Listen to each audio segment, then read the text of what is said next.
बिस्मिल्लाहिर्रहमानिर्रहीम। अस्सलाम वालेकुम नाज़रीन, हकीम खुर्रम शहज़ाद मली आपसे मुखातिब हूँ। नाज़रीन, आज हम इंसान के इम्यून सिस्टम के बारे में, जो अल्लाह ताला ने उसको एक डिफेंस का निज़ाम दिया है जो बीमारियों के ख़िलाफ़ लड़ता है, उसके हवाले से बात करने जा रहे हैं। और ये बात करने का मकसद या इसकी वजह कुछ यूँ है कि आजकल हर घर में डेंगू के 2, 4, 3 पेशेंट देखने में आ रहे हैं। हॉस्पिटल्स भरे पड़े हैं डेंगू के मरीज़ों से, डॉक्टरों के क्लिनिक्स भरे पड़े हैं। इसी तरह जब कोरोना ने अपना सर उठाया था, एक खौफ की लहर थी, तो उसमें भी हमारे देखने में ये आया था तो ज़्यादा जो शिकार हो रहे थे कोरोना के पेशेंट, वो कमज़ोर इम्यून सिस्टम वाले थे। जिन लोगों का इम्यून सिस्टम स्ट्रॉन्ग था वो इससे बचे रहे थे। अल्लाह ताला ने जो हमारा डिफेंस का सिस्टम बनाया है, जो निज़ाम जिसको इम्यून सिस्टम या मुदाफ़ियाती निज़ाम कहा जाता है, वो एक बहुत बड़ी नेमत है। वो बीमारियों के ख़िलाफ़ लड़ता है और हमारे जिस्म को उनके हमला होने के नतीजे में किसी भी नुकसान से महफूज रखता है। तो हमने कोरोना के दिनों में भी इस पे एक वीडियो की थी कि किस तरह हम अपने इम्यून सिस्टम को स्ट्रॉन्ग कर सकते हैं। तो यूँ तो एक हमने बहुत सारे वो छोटे छोटे टोटके शेयर किए थे, लेकिन एक प्रॉपर जो नुस्खा है, जो ज़माना कदीम से चला आ रहा है, ये मेरे पास एक किताब है, ये मतबा हुआ है जवाला प्रकाश, मीरठ इंडिया का, और 1899 में ये इसका दूसरा एडिशन छपा है। तो इसमें भी ये नुस्खा मौजूद है, यानी कि ये कई 100 साल पुराना नुस्खा है और तिब्बे यूनानी में एक मुस्तनद नुस्खा माना जाता है। जी हाँ, आज हम माजून चोब चीनी के हवाले से बात करने जा रहे हैं। पहले भी हम इस पे मुकम्मल तौर पे एक 2 हिस्सों की वीडियो थी जो पार्ट 1 और पार्ट 2 की शक्ल में हमने पेश की थी। एक हिस्से में हमने चोब चीनी के बारे में मुकम्मल ब्रीफ आपको किया था कि चोब चीनी को चोब चीनी क्यों कहा जाता है, इसके अफ़ाल व ख़ास क्या हैं, और दूसरे हिस्से में हमने माजून चोब चीनी बनाने का तरीका आपके साथ शेयर किया था। तो आज हम ये दोबारा बना रहे थे, तो हमने सोचा आपके साथ ये कुछ चीज़ें रह जाती हैं तो फिर हम ये दोबारा आपके साथ शेयर कर देते हैं। जो आपके सवालात थे उनके जवाबात भी इन्हीं में आ जाएंगे। तो चोब चीनी एक लकड़ी है जो चाइना में दरियाफ़्त हुई थी, तो इसको चाइना की लकड़ी यानी चोब चीनी के नाम से पुकारा जाता है। इसी नाम से ये बाज़ार में हमें मिलती है। तो इसका एक मुकम्मल नुस्खा है, आपके साथ वो शेयर करते हैं। आपको रिटन फॉर्म में भी वो दिखा देंगे नुस्खा, वो आप देख लीजिएगा। उसके औज़ान भी साथ दर्ज होंगे और इसकी जो फ़र्दन एक एक इंग्रेडिएंट है, एक एक जुज़ है, वो भी आपको पहचान भी करवा देंगे। तो इसको हम इम्यून सिस्टम को क़ुव्वत बख्शने के लिए इस्तेमाल करवाते हैं, इम्यून सिस्टम को स्ट्रॉन्ग करने के लिए। जब हमारे पास ऐसा पेशेंट हो जो किसी किस्म की बीमारी का शिकार ना हो, मौसम की तब्दीली के साथ उसमें जो तबीयत है उसमें कोई काहली, सुस्ती या बीमारी आ जाए, या ज़्यादा को वर्किंग करने की वजह से, थकावट की वजह से वो बीमार पड़ जाए, तो इस तरह के अवारिस में जो हमारा मेन पर्पस होता है वो उसके इम्यून सिस्टम को स्ट्रॉन्ग करना होता है कि वो उसका जो मुदाफ़ियाती निज़ाम है वो इन चीज़ों का मुकाबला कर सके और वो इन अवारिस से महफूज रह सके। तो इसको हम जनरल टॉनिक के तौर पे इस्तेमाल करवाते हैं। मुख्तलिफ़ किस्म की बीमारियों में भी इसको इस्तेमाल करवाया जाता है, लेकिन अमूमन हम इसको जनरल टॉनिक के तौर पे इस्तेमाल कराते हैं। यानी कि आपके जिस्म में कोई भी बीमारी नहीं है तो आप अपने मुदाफ़ियाती निज़ाम को मजबूत करने के लिए इसको इस्तेमाल कर सकते हैं। तो आइए माजून चोब चीनी के अज्ज़ा की पहचान करते हैं और उसके बाद इसके जो अफ़ाल व ख़ास हैं उस पर तफ़सीली गुफ्तगू करते हैं। जी नाज़रीन, ये सारे अज्ज़ा पड़े हैं माजून चोब चीनी के, तो आइए एक एक करके इनकी पहचान कर लेते हैं।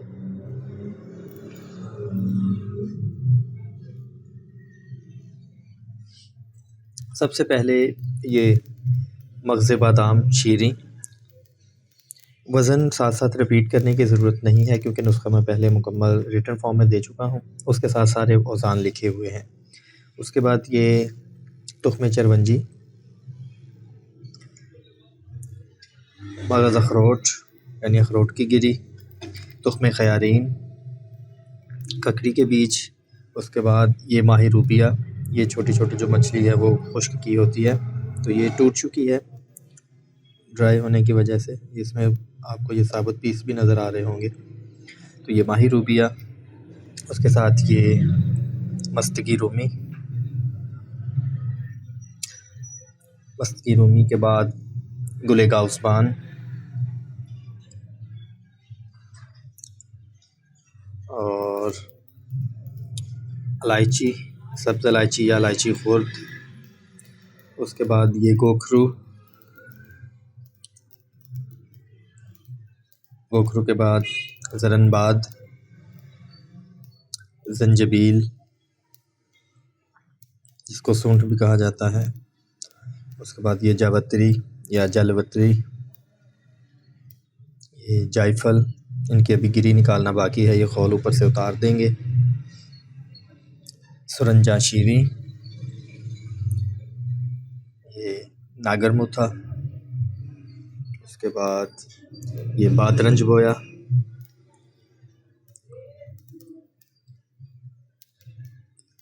तुख्म खुरफा जिसको यहाँ पंजाब में कुल्फ़ा भी कहते हैं, तो ये उसके बीज हैं, इसका साग भी बनाया जाता है। तुख्म खुरफा, बहमन सुर्ख,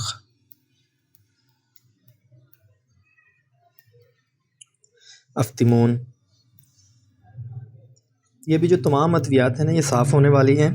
तो जब इनको साफ़ किया जाएगा फिर फ़र्दन फ़र्दन इनकी इस तरह वीडियो बनाना मुश्किल होता है, पॉसिबल नहीं होता, तो इसलिए ये पहले वीडियो बना रहे हैं। अभी ये सारी चीज़ें साफ़ होने वाली हैं। ये असारून के बाद ये अपने अफ्तिमून देखिए, ये असारून है, और असारून के बाद ये आंवला खुश्क है, आंवले के बाद ये कुरनफल है जिसको लौंग भी कहते हैं, उसके बाद ये रेौन चीनी है, ये इस नुस्खे का सबसे जो अहम जुज़ है जिसके नाम पे इस माजून का नाम है चोप चीनी। तो ये चोप चीनी है।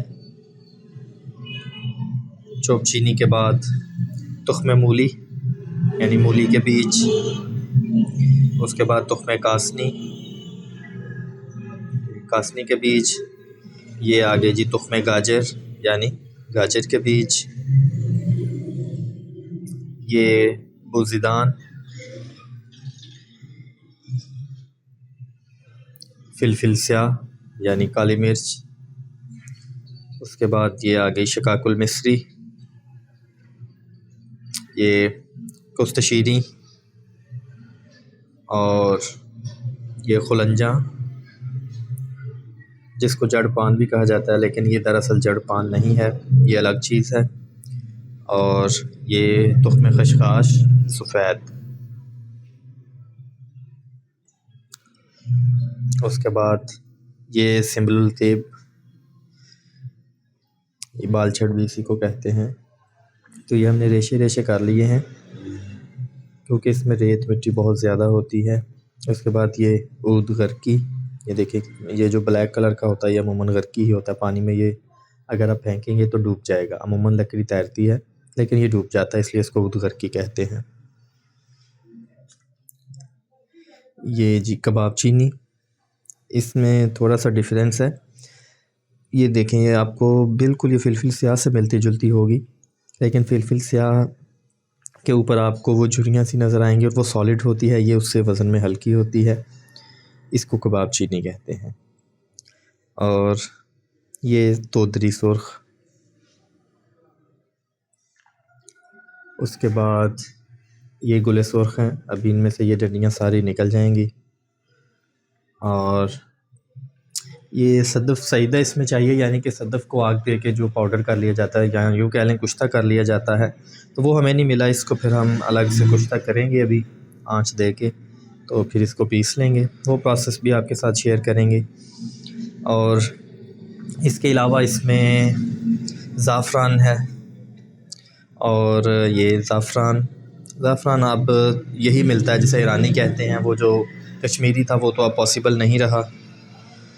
तो इसके अलावा जब हम इसको माजून की शक्ल में लाएंगे तो उसमें रुब सेब इस्तेमाल होगा और शहद इस्तेमाल होगा। जी, हमने ये अद्वियात जो थी उनका सफ़ूफ़ बना लिया। तो अब सबसे पहले हम ये जो शहद है इसमें रुब सेब शामिल कर रहे हैं।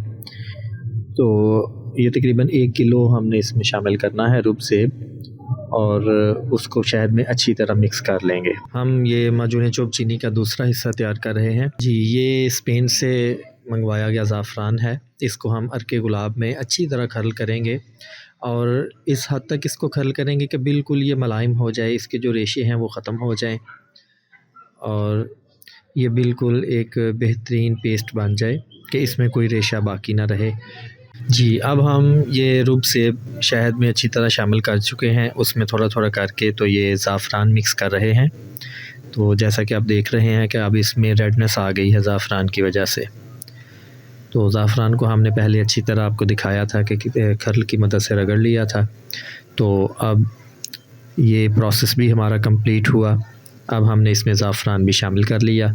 इसके बाद जो चीज़ हम इसमें शामिल करेंगे वो मस्तगी होगी, और आइए देखते हैं मस्तगी को इसमें किस तरह शामिल किया जाता है। ये किसी बर्तन में थोड़ा सा घी ले लें। ये 2-3 चम्मच हमने देसी घी लिया है। तो इसमें हमने ये मस्तगी डाल दी है और आग बिल्कुल धीमी कर दी है।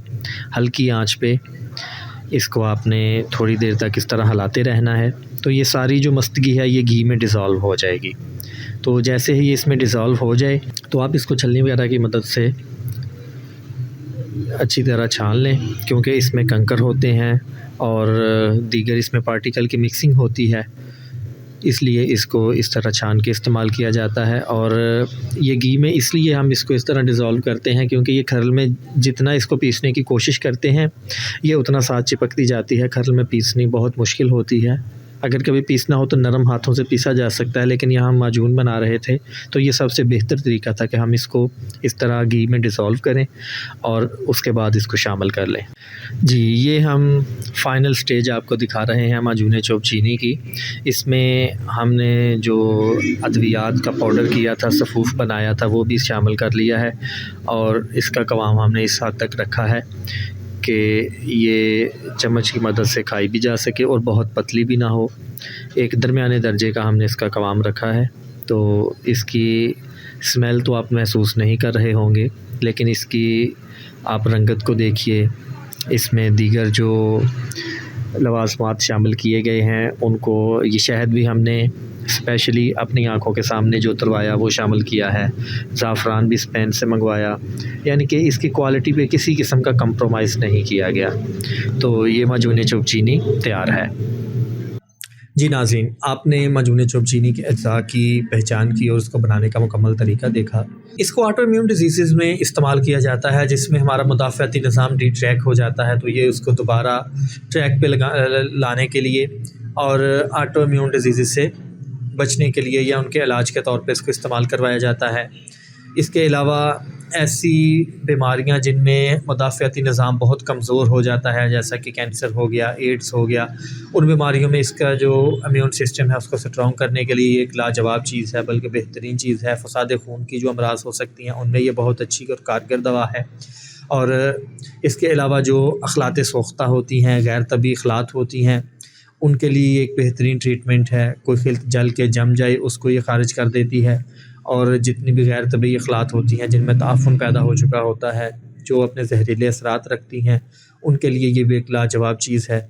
इसके अलावा इसको वायरल डिजीज़ में इस्तेमाल किया जा सकता है, या जैसा कि कोरोना में इस्तेमाल कर सकते हैं।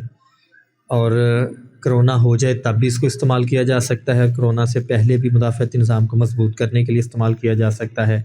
इसी तरह डेंगू में इसको इस्तेमाल किया जा सकता है। मुदाफ़ाती निज़ाम की मजबूती के लिए डेंगू से पहले भी इस्तेमाल की जा सकती है।